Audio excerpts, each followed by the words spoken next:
হচ্ছে বাপি প্রেজেন্টেশন। আমার পুজো শেষ, কই এবার কে আছো যে একটু গরিব সে আগে এসো, তার আগে চিকিৎসা হবে। বাবা বাবা আমি ফকির মানুষ বাবা, আমার আমার পয়সা কড়ি কিছু নেই বাবা। কে বলছে? নবাব। বাবা আমার পয়সা কড়ি কিছু নেই। বেশ একটু দাঁড়াও না। কি হয়েছে বাবা তোমার? ও বাবা আমার না পেটে খুব ব্যথা করে, কিন্তু কিছুতেই ব্যথা সারে না। ঠিক আছে এক কাজ করো দেখি, একটু এই জামাটা খুলে ফেলো। ও মায়েরা চিকিৎসার একটু ধরনটা দেখো, জামাটা খুলে ফেলো, খুলে আরে এই ধুলাই একটু গড়াগড়ি দাও দেখি। নবাব মনে মনে ভাবছে কি বললো, জামা খোলার কথা। আরে বাবা কবিরাজি চিকিৎসার ধরন এটা হয় নাকি? কোথায় একটু শিকড় বাকড় বেটে কোথায় একটু রস মুখের মধ্যে দেবে, তা না বলে আমাকে জামা খুলতে। না বাবা বলছে যখন করি, যার যেখানে জায়গা তার সেখানে জোর বেশি, তাই তোমার সেটাই তো হয়। এক কাজ করি খুলি, যদি না রোগ সারে আজকে বুঝিয়ে দেবো। নবাব আজকে আমার একদিন কই কবিরাজের একদিন বুঝিয়ে দেবো। আমি নবাব, আমাকে জামা খুলে মাটিতে শুতে বলছে। এখন বাবা জামাটা খুলেছি, খুলে আর যেই না মাটিতে শুয়েছি, কবিরাজ তোমার এই মাটিতে কি কি জাদু আছে জানি না, আমার যেন ওর থেকে ব্যথা যেন ভালো হয়ে গেল। কি কি আছে গো মাটিতে? কবিরাজ উত্তর দিচ্ছে, আসলে নবাব, আসলে বাবা যেহেতু ফকির জানে, ফকির বাবা আসলে কি হয়েছিল জানো তো, ওই কত মানুষকে ওই মুখের মধ্যে ওষুধ দিতে গিয়ে মাটিতে পড়ে যায়, আর সেটাতেই হয়তো তোমার কাজ হয়ে গেছে। তা ঠিক আছে আর একটুখানি বাকি। এই কে আছিস, যা গোপীনাথের প্রসাদটা নিয়ে আয়, এবার একটু মুখের মধ্যে দেই দেখি। বলে গোপীনাথের প্রসাদটা যেই না এনেছে অমনি তাড়াতাড়ি করে যেই না মুখের মধ্যে দিয়েছে, ও মায়েরা প্রসাদ যেই না ভক্ষণ করেছে, যার যেটুকু ব্যথা ছিল সেটুকুও দূরীভূত হয়ে গেল। আহা এমন এত বড় কবিরাজ আমি তো আগে কখনো দেখিনি। এত কবিরাজ দেখালাম, এত টাকা পয়সা এত অর্থ দিলাম, আমার রোগ ভালো হলো না। না না না, এত বড় কবিরাজ কোনোদিন তুমি এই গ্রামে আর পড়ে থাকতে পারো না। এত বড় কবিরাজ যে সেই অজপাড়া গায়ে কেন পড়ে থাকবে? কালকেই তুমি আমার সাথে আমার রাজধানীতে যাবে। যেই মাগো মোটা করে কথা বলেছে ভয় পেয়ে গেছে। কে বাবা তুমি? ফকির বাবা, এভাবে তুমি আমার সাথে কথা বলছো? ও এতক্ষণ তো আমি আমার পরিচয়টা দেইনি, তবে আর গোপন করে আর লাভ নেই। আমি হলো আমার সারা বাংলার নবাব। আপনি আপনি এই কি করতে পারি বলো? তাই যদি না হতো তাহলে তুমি কি আমাকে চিকিৎসা করতে? তুমি তো জমিদারের বাড়ি যাও না, তুমি তো রাজার চিকিৎসা করো না, ওই জন্য তুমি ফকির সাজতে বাধ্য হয়েছি। শোনো এত বড় ফকির যে, এত বড় যে জমিদার, যিনি এত বড়, তুমি হলে সত্যিকারের জমিদার, আমি এখন আর জমিদার নই। তার কারণ যে এত বড় চিকিৎসক, যে মানুষকে এই ধুলাই শুইয়েই রোগ ভালো করে দিতে পারে, তার মতো বড় লোক আর কেউ হয় না। ও মায়েরা আমরা তো বড় লোকের অর্থ বুঝি এটাই যার টাকা পয়সা আছে, কিন্তু বড় লোক মানে সেটাই নয়। বড় লোক মানে যে সর্বগুণ সম্পন্ন, প্রত্যেকটা মানুষকে যে তার বড় মনের হয়, মনের মধ্যে জায়গা দিতে পারে, ভালো কর্ম করতে পারে, ভালো উপকার করতে পারে, সেই হয় বড় লোক। তা তুমি হলে প্রকৃত বড় লোক। তুমি এই গ্রামে পড়ে পড়ে মার খাবে সেটা হতে পারে না। কালকে তুমি আমার সাথে যাবে। ও মায়েরা কি করবে এইবার? এদিকে তার যে তপস্যা ছিল, তার শর্ত ছিল যে সে কোনোদিন রাজা জমিদারের চিকিৎসাই করবে না, কারোর বাড়ি থেকে চিকিৎসা করবে না। এখন কি করবে? যদি না বলি তাহলে তো ইনি সারা বাংলার নবাব, যদি না বললে তাহলে তো বাবা গর্দান দেবে। হ্যাঁ নবাব বলে কথা। কি করবে? সারা রাত্রে ধরে গৌর হরির ভজন সাধন করছে। প্রভু আমার মনে যে বাসনা ছিল আমি কোনোদিন কোনো রাজা জমিদারের বাড়ি গিয়ে চিকিৎসা করব না, আমি গরিব দুঃখী মানুষের পাশে থাকবো, এবার আমি কি করব প্রভু? হঠাৎ ধ্যানের ভিতরে জানিয়ে দিল, মুকুন্দ তুমি চিন্তা করো না, স্বয়ং কৃষ্ণের ইচ্ছা হলে তুমি আবার ফিরে আসবে। যাও তুমি নবাবের সঙ্গে রাজধানীতে যাও, মহানন্দে সেখানে গিয়ে থাকো, ওখানেও তুমি গরিব দুঃখীদের চিকিৎসা করো। চলে গেল বাবা। যেই না প্রভাত হয়েছে মনের আনন্দে এবার হরিনাম করতে করতে চলেছে। ও মায়েরা নামটা গেয়ে নেবে নাকি? হ্যাঁ ওই যে বললাম 2 মিনিট গাইলে বেশি শান্তি, চলো সবাই মিলে একটু গেয়ে নেই। আবার আগামীকাল এই দুটো দিন সুযোগ একদম হাতছাড়া করবে না। চলো সবাই মিলে একত্রিত ভাবে গাই, কেমন? যে নামে পাথর পর্যন্ত ভাসে বাবা, ভাসেনি? ওই যে রামচন্দ্র সীতা দেবীকে উদ্ধার করতে গিয়েছিল, সেখানে যত হনুমান বানর তারা কি করেছিল? সমুদ্রে পাথর ফেলেছিল, পাথরগুলো ভাসেনি? ভেসেছিল।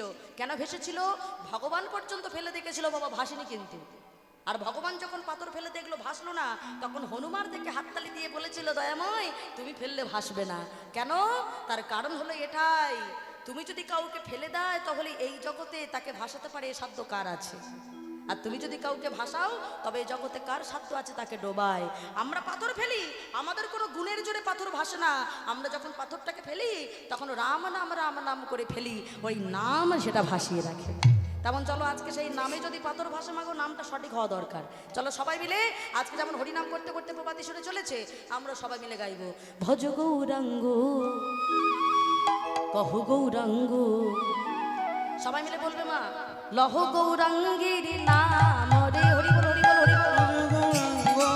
কহ গোবিন্দ লহ গোবিন্দের নাম রে, হরি গৌরাঙ্গ কহ গৌরাঙ্গ লহ গৌরাঙ্গের নাম রে। যে জন গৌরাঙ্গ ভজে সে হয় আমার প্রাণে, বলো যে জন গৌরাঙ্গ ভজে সে হয় আমার প্রাণ রে। জন গৌরাঙ্গ ভজে সে হয় আমার প্রাণে। যে জন গৌরাঙ্গ ভজে সে হয় আমার প্রাণ রে। একদিন গেলে হা গোবিন্দ যে বলে একেবারে রে গেলে গোবিন্দ যে বলে একেবারে রে। সে জানায় আমারে হয় আমি হই তার রে। সে যেন আমারে আমি হই তারে। ভজ গৌরাঙ্গ কহ গৌরাঙ্গ লহ গৌরাঙ্গের নাম রে। নিতাই গৌর হরি গৌর হরি গৌর হরি গৌর। কহ গৌরাঙ্গ লহ গৌরাঙ্গের নাম রে। এমন ভাবে হরিনাম করতে করতে যেই না ভাবে এসে উপস্থিত হয়েছে, কোথায় এসেছে মায়েরা? রাজধানীতে এসে উপস্থিত হয়েছে। আর যেই না রাজধানীতে এসেছে বলে বসলো, রাজামশাই আমার দুটি শর্ত আছে। ও মায়েরা, কত বড় মনের মানুষ দেখো। প্রথম শর্ত হলো আমি আপনার ওই বড় রাজপ্রাসাদে আমি থাকবো না। ভাবুন, আমরা সবাই ভালোর আশা করি, সেখানে ভালোর আশা না করে কি বলছে? আমি ওই আড়ম্বরপূর্ণ রাজপ্রাসাদে আমি থাকবো না, আমার জন্য একটা মাটির কুঠির করে দেন। আর মাগো আধ ঘন্টা একটু কষ্ট করে বসুন। হ্যাঁ, ওই মাটির কুঠিরে সেখানে আমি থাকবো। আর শুধু তাই নয়, ওই মাটির কুঠিরে থাকবো আর আমি আপনার চিকিৎসার সাথে সাথে আমি যেন এখানকার যত গরিব দুঃখী মানুষ সবার যেন চিকিৎসা করতে পারি। নবাব বলে বসলো, এত বড় মনের মানুষ কেই বা হয়? এই না হলে আমার কবিরাজ, যার এত বড় মন, আহা হা হা, নিশ্চয়ই নিশ্চয়ই হবে কবিরাজ, তুমি সবার চিকিৎসা করো। এখন এই কথা যাই বলে দিল বাবা, ঠিক কয়েকদিন চলে গেল। একদিন রাজার কানে আসলো, মানে নবাবের কানে আসলো কি, যে তার মাইনে করা কবিরাজ মুকুন্দ সরকার, সে নাকি চিকিৎসার সাথে সাথে খুব সুন্দর নাকি কৃষ্ণের বন্দনা গায়, ভজন গায়। সেইটা শুনবার জন্য একদিন বাবা নবাব মনে মনে ভাবলো যে এখানে সবাই শুনতে পেল আর আমার মাইনে করা কবিরাজ আমি শুনতে পাবো না, আমিও যাব। এই বলে একদিন দুটো প্রহরীকে নিয়ে মাগো যাচ্ছে ওই মাটির কুটিরে, যেখানে মুকুন্দ সরকার তার গোপীনাথকে সেবা দেয় আর ভজন কীর্তন করে। হ্যাঁ, সেখানে যাচ্ছে। আর দুজনে কিন্তু দুই প্রহরী কি দিয়ে হাওয়া করছে? ময়ূরের পুচ্ছ দ্বারা যে পালক, সেই ময়ূরের পালক দ্বারা যে পাখা, তাই দিয়ে হাওয়া করছে। আর দুইজনকে নিয়ে যাচ্ছে, আর এদিকে মনের আনন্দে গাইছে। মায়েরা, এই যে কৃষ্ণের বদনখানা, একটু এই গানটা শ্রবণ করবার সময় এখানে যা যা দেখছো তাই তাই গানের ভিতরে পাবে। এটা ভক্তি ভরে একটু আস্বাদন করো মা। আমার কানুষি বিনোদুরা, আমার কানুষি বিনোদুরা, এগুলো ধ্বনি হরি বল হরি বল।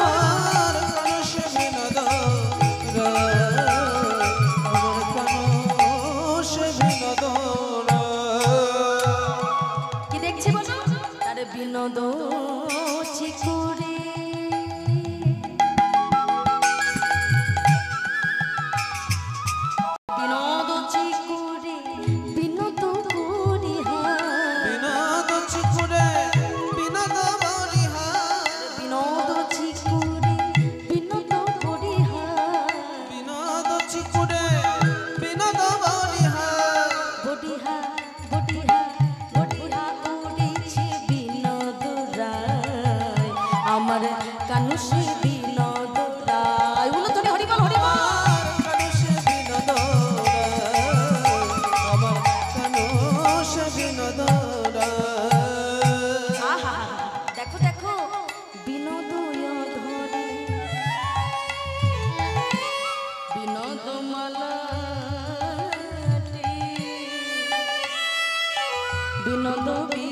প্রাণবন্ধু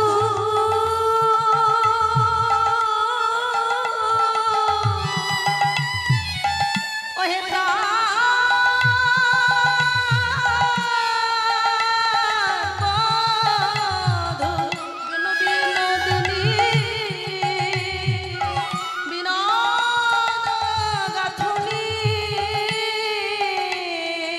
কোন বিনোদিনী বিনোদ গাঁথুনি আগে থেছে বিনোদ ফুলে কানু সে বিনোদ রায় আমার উলুধ্বনি হরি বল।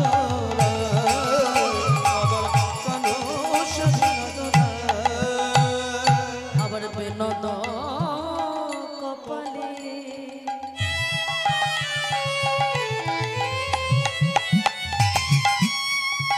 বিনোদ তিলক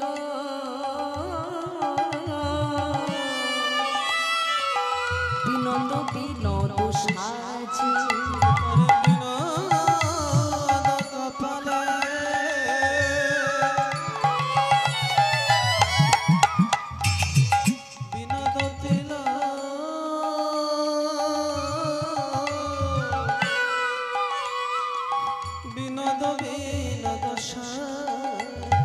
ও তার বিনোদয় ধরে বিনোদ মুরলী বিনোদ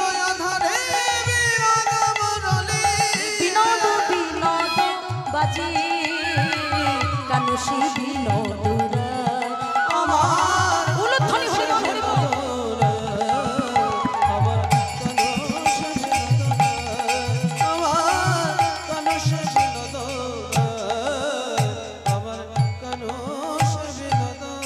আরে ও কবিরাজ, ও কবিরাজ, আমি তোমাকে তখন থেকে ডাকছি, তুমি কিছুতেই আমার ডাকে সাড়া দিচ্ছ না।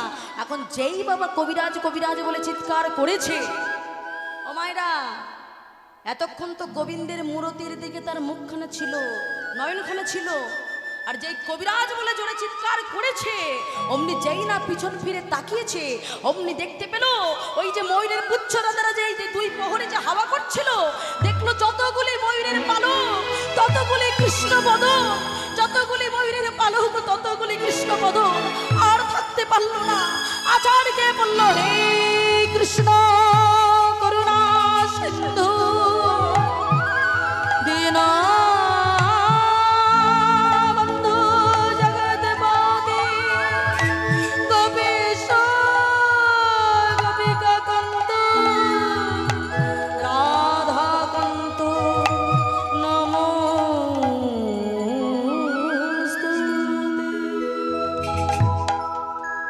মূর্ছা গেল কবিরাজ। এ কি কবিরাজ, এ কি তোমার, এ কি হলো, এই কেউ জ্বলানো, এ কি কবিরাজ, তুমি এমন অজ্ঞান হয়ে গেলে কেন, এ কি আমার কবিরাজের কি হলো? মায়েরা, কৃষ্ণ বিরহ ভাবটা এমন, যেই অজ্ঞান হয়ে গেছে তাড়াতাড়ি করে জলের ছিটে দিয়েছে, সেই নবাব হয়ে জলের ছিটে দিয়েছে, ধীরে ধীরে চোখটা যেই না মেলেছে। একি ও কবিরাজ, কি হয়েছিল তোমার? মায়েরা, এটা খুব শিক্ষায় এইটুকু জায়গা শোনো। কবিরাজের মনে কি হচ্ছে জানো? এদিকে কবিরাজ ভাবছে, আমি যে ওই ময়ূরের পালকের দিকে তাকিয়ে যে আমার কৃষ্ণের বদন মনে পড়েছে, আর এই কথাটা যদি আমি বলি তাহলে যাকে বলবো তিনি তো মুসলমান, বাবা নবাব তো মুসলমান, তাহলে মুসলমান হয়ে উনি তোমার অন্তরের ভাবটা, কৃষ্ণ ভাবটা উনি বুঝবে না। আর আমি যদি এই কথাটা বলি তাহলে উনি আমাকে অপমান করতে পারে, উনি হাসতে পারে, কটূক্তি করতে পারে। তাতে কি হবে? আমার গোবিন্দকে যেমন অপমান করা হবে, আমার গোবিন্দের যেমন কষ্ট হবে, তাতে আমারও কষ্ট হবে। শিক্ষাটা কি দিল মা? যারা তোমার ভগবানকে নিয়ে, অনেক ব্যক্তি থাকে বাবা রাধা কৃষ্ণ নিয়ে খুব বাজে বাজে কথাবার্তা বলে, সে জায়গাটা যত ভালো জায়গা হোক মা, যত বড় রাজপ্রাসাদ হোক না কেন, সেই জায়গায় তুমি আর থাকবে না। কেন জানো? কারণ তার অপমান মানে মনে করো আমাদের অপমান। তিনি আমাদের মান রক্ষা করে গেছেন, আমরা কিসে ভালো থাকবো তিনি দেখেন।